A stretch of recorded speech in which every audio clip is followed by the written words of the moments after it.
Okay, so hopefully you watched the video on Asian carp, and if you didn't, it was amazing, wasn't it? I mean, all the answers to all of your quizzes right there in plain view, right? There. Now maybe you'll go back and watch the video. If you haven't gone back and watched the video, it's 2 minutes. Please watch. It'll make this next part much more explanatory, right? So Asian carp, that's actually them right there. They are an invasive species. They were brought here from obviously Asia. That's why they're called Asian carp. So they were brought here for fish farming. Now the interesting thing is they were brought here for fish farming, but we don't like to eat them. They weren't actually brought here to eat.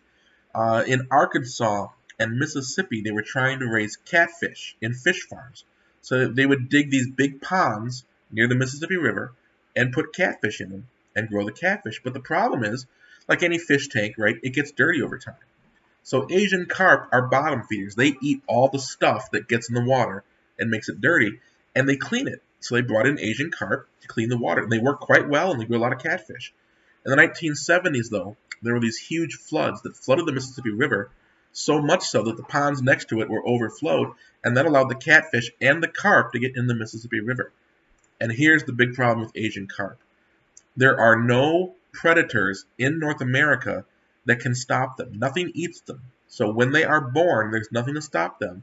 There's no Malthusian check on them eating and eating everything. And they eat and reproduce so much that in some parts of the Mississippi River, 95% of all life are Asian carp. And what happens is the Mississippi River is connected to the Ohio River and the Illinois River.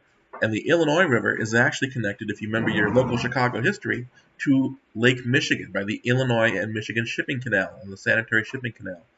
And so there was a worry, and there still is, that these fish will get into Lake Michigan. And if they do, there's the potential to devastate the Great Lakes, turning all the fish into Asian carp and just devastating the ecosystem, and we don't really know a way to get back. So there are these plans to hopefully stop them. They've built this underwater electric fence in the canal. There's a lot of talk about just filling in the canal, period. So what this point is that we can try to use technology to increase the food supply, like fish frying, but we have to be careful. We always have the ability to see all of the consequences. So that leads to this thing. If we can't feed enough people, then what do we have? Hunger, right? Famine, food insecurity. So food security is simply this. How much access to safe food do you have? Famine isn't all or nothing, right? It isn't like either A, you have all the food you need, or one day you don't. Maybe some days you don't have enough food. So reduced amount of food is also part of that. Food security. And then not only that, importantly, nutritious food. Some food is not as nutritious. So this can be permanent or transitory. One of the fastest growing segments of food banks happens to be those on college campuses like we have here in Washington. And so you have to ask yourself, why is this an issue? Because as more students are going to school, most students do not have the same resources that they would living at home. A lot of people are moving across country, or they're young adults.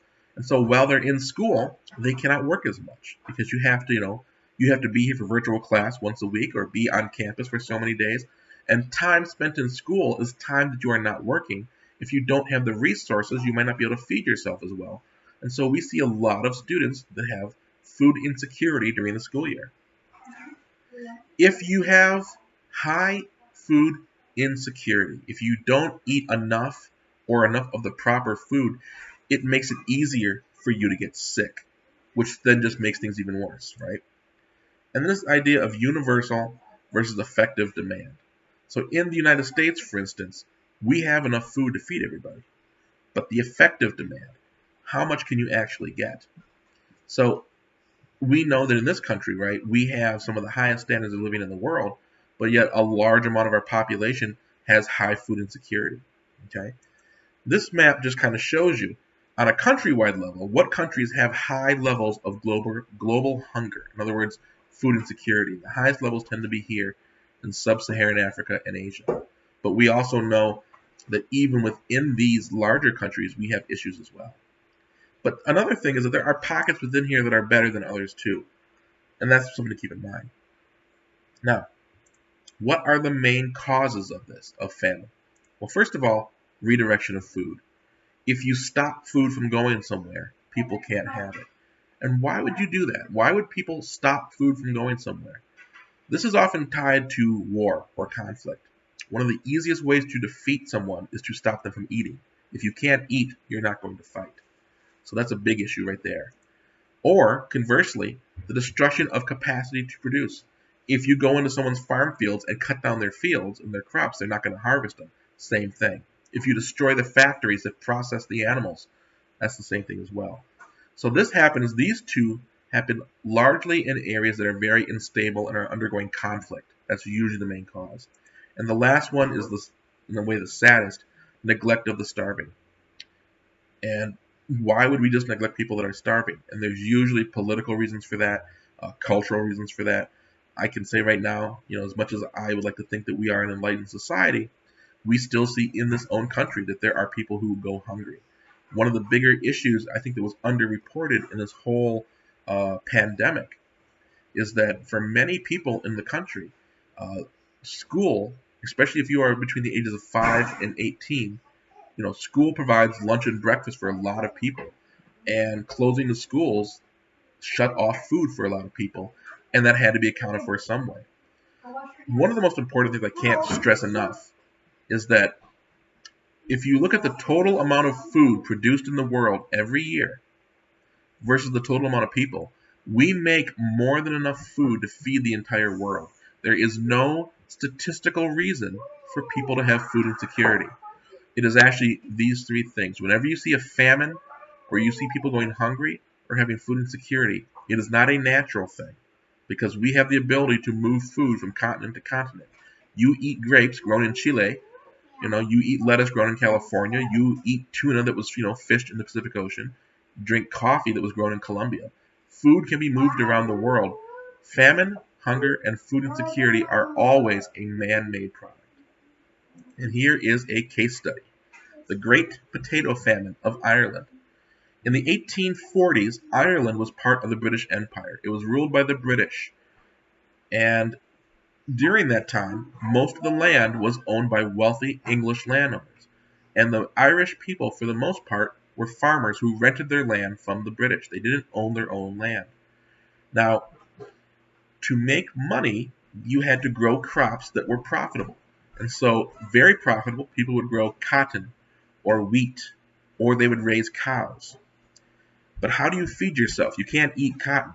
So each farmer had a very small little plot where they grew their own food for their family. And one of the things that grows very well in Ireland is potatoes.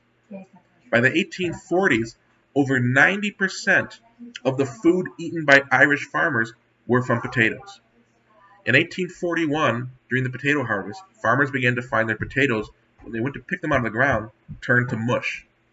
This virus had come through that destroys potatoes.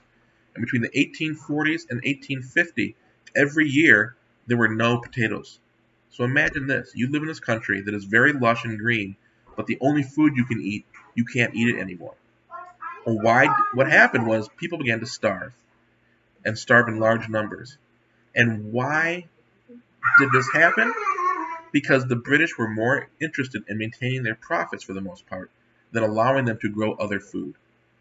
And that's a sad political act. But what happens is, not only did millions of people die, millions more left for America or Australia or Europe. In fact, the population of Ireland dropped in 1840 so low that it didn't catch back up until about 5 years ago. Sorry, that's my son. Got to yell over him. So, as you can see, political factors made it worse. Another example today. Some of the areas of highest food insecurity in the world tend to be here in the Horn of Africa. This is Somalia, Yemen, Ethiopia, South Sudan. That's my son. He loves his chicken noodle soup in the background, so bear with us. Because of all that conflict, there is a civil war going on in many of these countries. That leads to all those issues that we see. Additionally, you rarely see famines in democracy. Because in a democracy, with the openness of the society and press, if you see people starving, that's bad politics. Politicians are going to respond to it. That's why whenever we have some kind of national disaster, you see all of the government leaders saying this is a horrible thing, we have to go help. right? Even if it's not what they want to do, they do it because in a democracy, for the most part, right, if a government isn't responding to take care of its citizens, they'll be voted out, right? Imagine what would happen if the mayor of Chicago said, "Oh, we are no longer going to sell candy bars and soda pop in Chicago," right? Well, first of all, people would laugh at her and they would go to the suburbs, but she'd probably be voted out the next year. So that's a big part of it. I'm kind of making it extra simple, right? But where we do see famines, some of the worst famines in the last 100 years, in China in the 1950s and 60s, huge famines that were caused by political instability, right? North Korea in the early 2000s, 10% of the population is thought to have died from starvation. The government of North Korea did not want to admit weakness and allow in foreigners to help with aid. And then the Horn of Africa, none of these countries are democratic. And if you are in a country that is a dictatorship, where you have no recourse to the government, it's much easier for the government to ignore those problems. All right. Speaking of hunger, famine, and food insecurity, I'm going to pause right here because it's lunchtime for my son and for me. So I'm going to get my stomach full so I can talk more about food deserts when we come back.